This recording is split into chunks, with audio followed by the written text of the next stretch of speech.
Because last night, 60 Minutes had you-know-who on. Yeah, well, for a sit-down that covered everything from deploying ICE in U.S. cities, the government shutdown, and the healthcare crisis. Take a look. Obamacare is terrible. It's bad health care at far too high a price. And we can fix it with the Democrats. All they have to do is let the country open, and we'll fix it. I'm not going to do it by being extorted by the Democrats who have lost their way. Sounds like it's not going to get solved, the shutdown. It's going to get solved, yeah. Americans have been watching videos of ICE tackling a young mother, tear gas being used in a Chicago residential neighborhood, and the smashing of car windows. Have some of these raids gone too far? No, I think they haven't gone far enough. I got indicted, and I was innocent. And here I am because I was able to beat all of the nonsense that was thrown at me. And yet, when you go after a dirty cop like Comey, or a guy like Bolton, who I hear has, I don't know anything about it, I hear he took records all over the place, who knows? Letitia James is a terrible, dishonest person. Is this retribution on your part? No, it's the opposite. I think I've been very mild-mannered.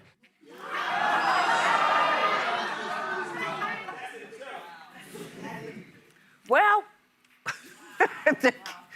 the question is, how is this interview going to land with most Americans? I mean, is this what his supporters voted for? I think it's a good example of split-screen America. So I think that if you're a diehard Trump supporter, you watched it and he hit some of the highlights for you. You don't walk away with major objections. But if you're someone who opposes him, or you're those of us in the middle, you're probably a little bit concerned. Just this morning, CNN's got some new polling out that says 68% of Americans broadly think things are going badly in the country. 72% say the economy is in poor shape. Now, we're almost 1 year out tomorrow from Election Day 2024. The election was in a huge way about affordability. I hear it in my own family all the time. The cost of everything seems to be higher. People can't plan for the holidays. They can't get ahead. And right now we're staring at a government shutdown, SNAP benefits running out for nearly 40 million Americans, people having auto loan debt that they can't keep up with. There being more people out of work than jobs available. I don't place all of this on any one president, but this is not a great moment in the country. And the fact that there was sort of a dismissiveness to the pain that Americans are feeling did not sit well with me. He was asked also about healthcare, which stood out to me, which, here's my thing. I don't think Obamacare is a sacred cow. I don't think it's perfect. I don't wake up in the morning and celebrate Obamacare. But I also don't think you can be against it without being for something else. This is why I'm interested to talk to Marjorie Taylor Greene tomorrow. You've got to have the alternative. And Norah O'Donnell pressed Donald Trump repeatedly and said, so what is your plan? What is your plan?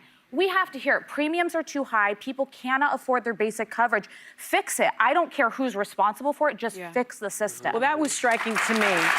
Yeah. You know, he doesn't even have concepts of a plan, right? She pressed him on that, pressed him on that, pressed him on that. And he said, let's get the Democrats back to the table. Let's open up the government, and then we will talk about health care.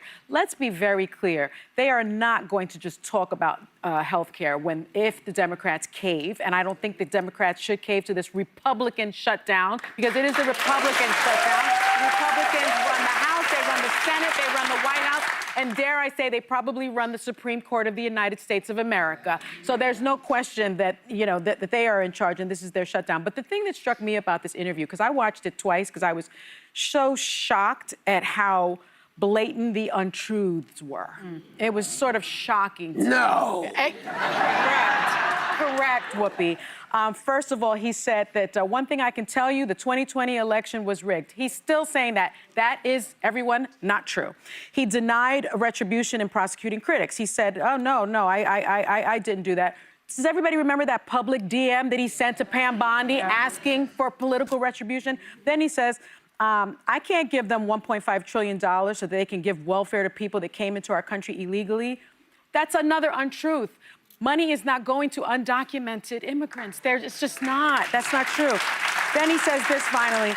They emptied their mental institutions and their insane asylums into the United States of America. No, they didn't. Asylum seekers weren't, released from insane asylums. So it was lie after lie after lie. And then one final thing, he claimed that he has no idea who this billionaire he pardoned. Take a look at this. Why did you pardon him? Okay, are you ready? I don't know who he is. I know nothing about it because I'm too busy doing the other. But he got a pardon. But he got a pardon. No, I can only tell you this. My sons are into it. I'm glad they are because it's probably a great industry, crypto. I think it's good. You know, they're running a business. They're not in government. Now, he pardoned Binance founder Changpeng CZ Zhao, who pled guilty to money laundering, and his family struck a $2 billion deal in partnership with him in a crypto venture. The Trump family has made about $1.8 billion profited off of this government. And he said that Joe Biden didn't know who he was pardoning using an auto pen. How come he don't know who this guy is? Because he used an auto pen.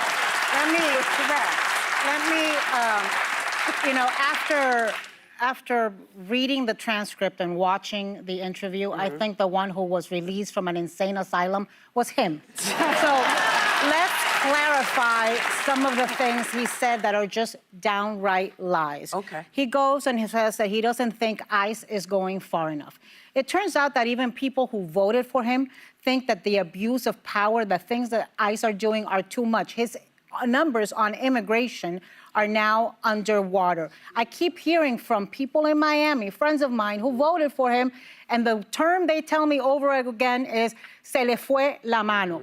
He is going overboard. And he is lying to the American people. The same way that he lies about undocumented immigrants getting ACA subsidy, mentira, he is also lying about this being the worst of the worst, the people that are getting picked up by ICE. That is a lie. Please learn how to say mentira in Spanish. 93% of the people that have been detained by ICE were never convicted of any violent crime. Close to 70% have not been convicted of any crime whatsoever. And the majority of those that do have crimes, it's crimes because of traffic violations, immigration, or possession of weed, vice-related minor crimes. Those are the people we are seeing, and we are seeing it with our eyes. We are seeing that it is mothers, that it is fathers, that it is children going to school, that it is people working hard that are getting picked up by masked men dragged through the streets. And there are almost 200 U.S. citizens that we know of who have been scooped up by ICE and not even given a chance for hours and days sometimes to prove that they are U.S. citizens. Yeah. So do not fall for this man's lies. And the other insane thing is that when people are going to go to their meetings with the judge, the meetings that they're supposed to go to, when they're listening to, what the hell, what? I love when Sonny passes notes. We don't know if Trump used an auto pen to part. It was a joke. Yes.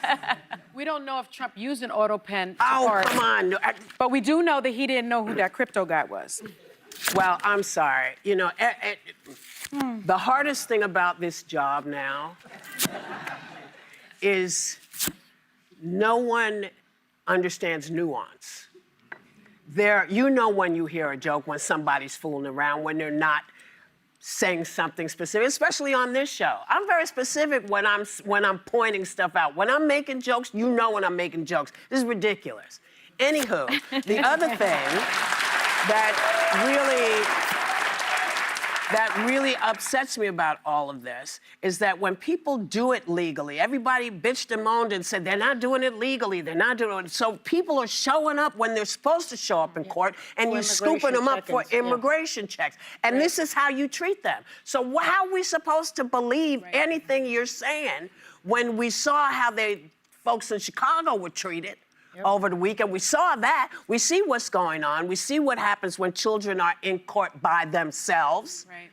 Come on now. You know exactly what you're doing. And you seem to be having a good time while you're doing it.